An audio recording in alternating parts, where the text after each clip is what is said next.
Hello and welcome to a new video. I hope that you are happy and healthy, and this is episode 7 of Diary Doodles, where I draw and talk about whatever I want. Let's get into it. So this is the third car I've drawn in this series, and it is an Aston Martin DB4, again another vintage car. Since I'm not a car enthusiast, I asked my friend, who is a car enthusiast, at least she likes to see heavily expensive luxurious cars, and I asked her what her favourite brands or makes are, since I only know a handful, and she said Rolls-Royce, Lamborghini and Aston Martin. I know little about these cars, and so I'm only judging them based on their looks, so I preferred the Aston Martin, and the DB4 was one of the vintage ones that I liked the best. Although this is by far not the kind of car I would drive, I really like the design. I like pretty much everything about the look of this car except the bonnet scoop. And yes, I definitely had to Google it. And just to show off how much I know about car jargon, I Googled what is that bump on top of car hoods. I even forgot that in England we call it a bonnet. But anyways, in North American English, apparently this nub is called a hood scoop. And in case you are curious about what that even is, like I was, according to Wikipedia, aka a very reliable source, it allows air to flow directly into the engine compartment, or appears to do so. Which I guess makes sense. I guess that it kind of acts as an additional cooling system. I wouldn't know. Anyways, I won't dabble too much about cars since I wouldn't know how to, and if I haven't made it obvious already. If you did want to know more about my drawing process for drawing cars, you can check out my episode 5 of Diary Doodles, where I drew a Morris Minor, aka the classic old mini car. Alrighty, so gonna talk about what I've been getting up to, and this episode is largely going to be focused on books that I've been reading. So like I mentioned in the previous episode, I wanted to get back into reading, and I'm still currently obsessed.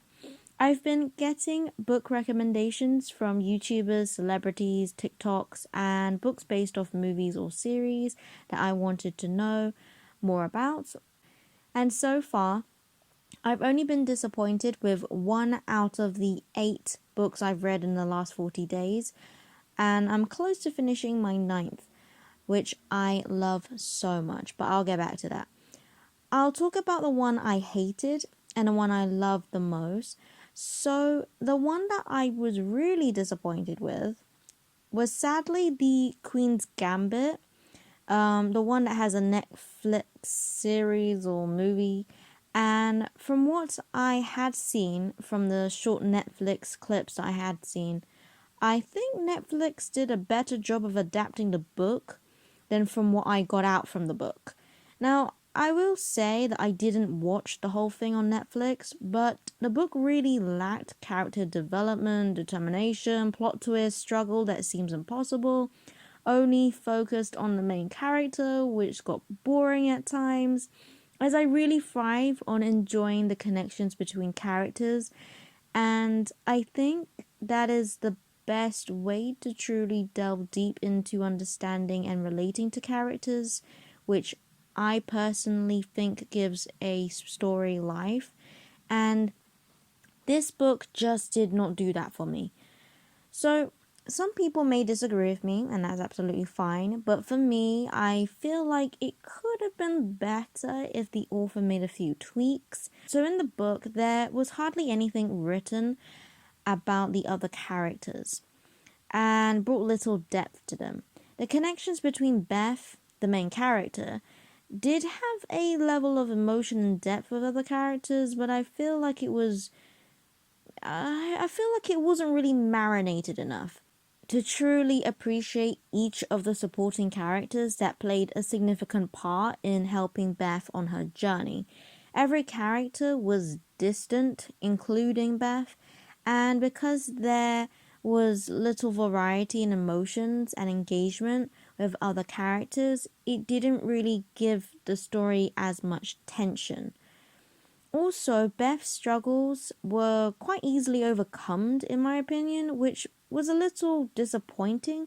Not because I want the main character to struggle, but generally, main characters go through this arc where they seem to have this impossible or extremely difficult problem that changes the character, for better or for worse.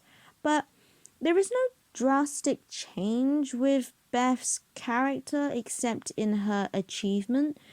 I know not all stories need to have that kind of story template that I described, and yes, not every story needs to have the main character change, but for me, it's a lot more impactful when the character truly overcomes something, and preferably for the better.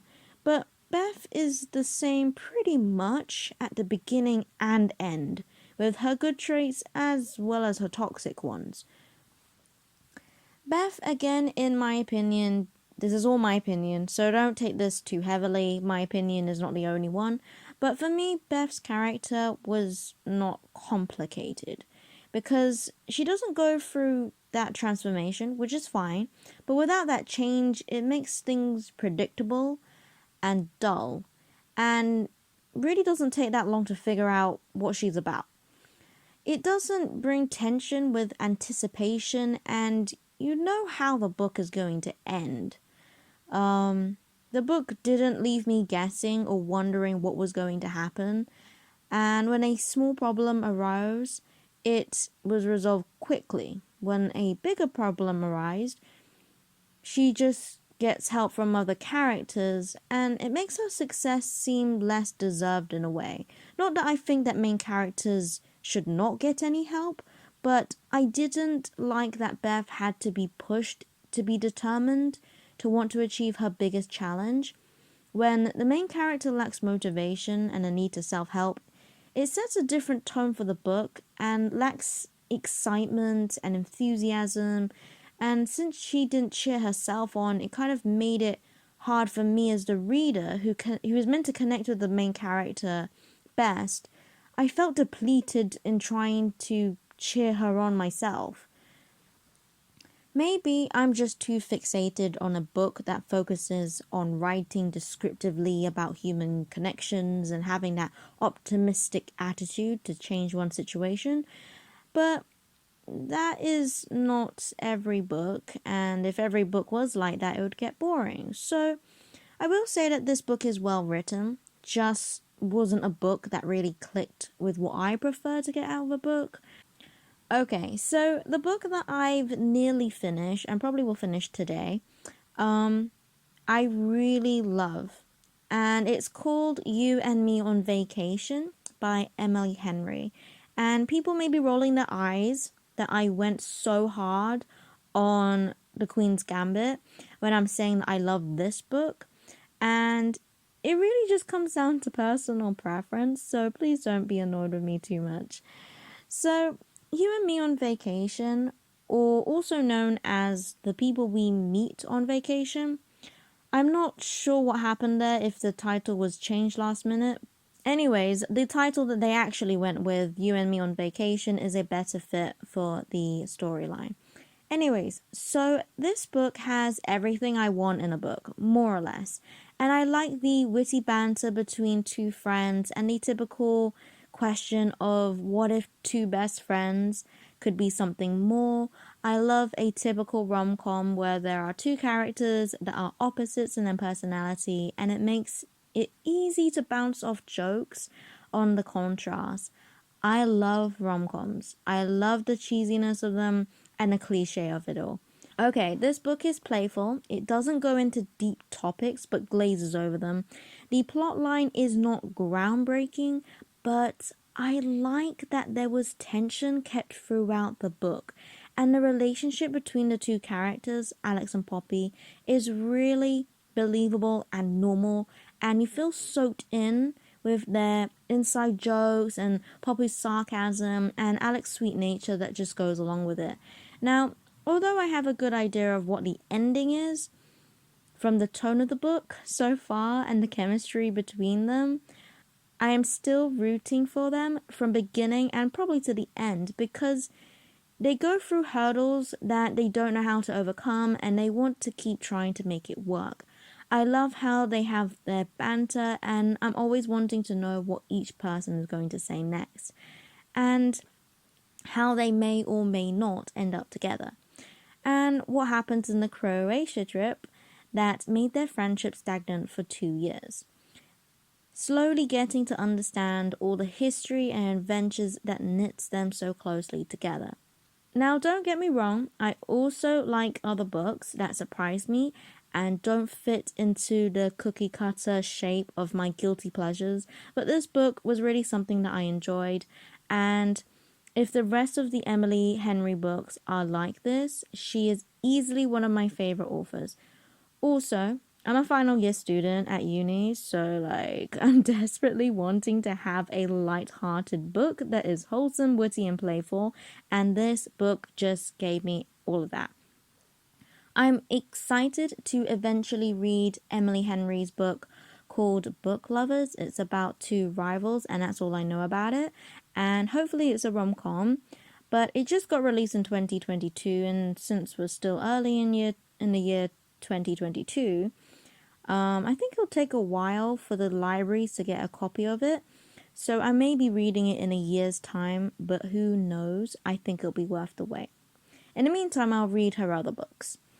If you have actually read You and Me on Vacation and you loved it, maybe you can check out the book Manhunting by Jennifer. And yeah, I don't know how to pronounce her last name, so I'm just gonna literally just spell it out and text on the screen now. I really liked that one, and I found the banter hilarious.